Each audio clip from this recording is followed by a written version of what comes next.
Պարոն Վարդանյան, նախ շնորհավորում եմ ձեր ծնունդը եւ դուք ձեր ծննդյան օրով եկել հասել եք Էջմիածին, վեհափառի կողքին եք կանգնել։ Ինչ հասկացաք դուք դատավարությունից։ Դատավարությունից հասկացանք մի բան, որ հələ կան թասիբով նամուսով դատավորներ, որոնք որ ունեն պարկեշտ պահելաձև իրանց, թեկուց իշխանության բռնաճնշումների տակ, բայց մարդիկ կարող են ճիշտ կողմնորոշվեն։ Բնականաբար սա Հայաստանի Հանրապետությունում առաջի դեպքն է գրանցված, պատկերացրեք, ոնց որ Վատիկանում Ռոմի Պապուն դատեն։ Դա մի քիչ, չգիտեմ, էլի, սենց զահարուրելի բան է, դե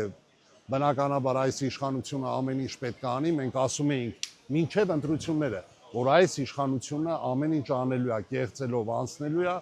եւ եկեղեցին քանդելու է։ Քանի որ եկեղեցին դարավոր պատմության մեջ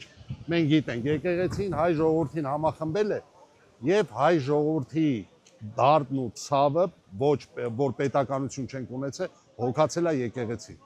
Այս պարագայում Հայաստանի Հանրապետության ճակերտավոր իշխանությանը պետք չի նմանատիպ կազմակերպված ինչ-որ խումբ։ Դրա համար ամեն կերպ պետք է անեն, որ սա էլ վերացնեն, որ ոնց ուզենան վարվեն Հայաստանի Հանրապետության հետ։ Եվ կա նաև մի մտավախություն, նաև ելնելով այս ամեն ինչից Հայաստանի Հանրապետության իշխանությունը մենք տեսել ենք պարգևավճարներ եւ այլն, սա իմ կարծիքն է սուբյեկտիվ, վեհափառին դատելով, վեհափառին փննովելով, եկեղեցականներին փննովելով, կալանելով, ուզում են տիրանան եկեղեցու գանձարանին, որովհետեւ ամենահետաքրքիր, ամենաշահավետ գործարքը իրանց երևի դա է։ Դա էլ վերացնեն, այդտեղի պատմությունն էլ վերացնեն եւ վերջում ասեն, որ մենք քոչվոր ցեղ էինք, մեզ ստե որպես քոչվոր ցեղ ընդունել են եւ սա պետք է այսպես լիներ։ Պարոն Վարդանյան, այսօր չհաջողվեց վեհափառին կալանավորել։ Ինչ է կարծում, իշխանության մյուս քայլը ո՞րն է։ Համահայկական ճակատ շարժման ղեկավար գեներալ մայոր Արշակ Կարապետյանի, համահայկական ճակատ կուսակցության կողմից մենք եկեղեցու կողքին ենք, մենք եկեղեցականների կողքին ենք, մենք ամեն կերպ պաշտպանելու ենք այս ամենը, որ մենք ունենանք գոնե պատմություն։ Պարոն Վարդանյան, տեսեք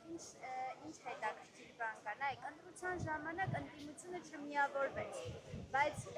վեհափառի ժամանակ տեսեք, համահայկական ճակատ կուսակցություն է, ուժեղ Հայաստանն է, Հայաստան դաշինքն է, բոլոր ընդդիմադիր ուժերը այստեղ են։ Չէր կարելի արդյոք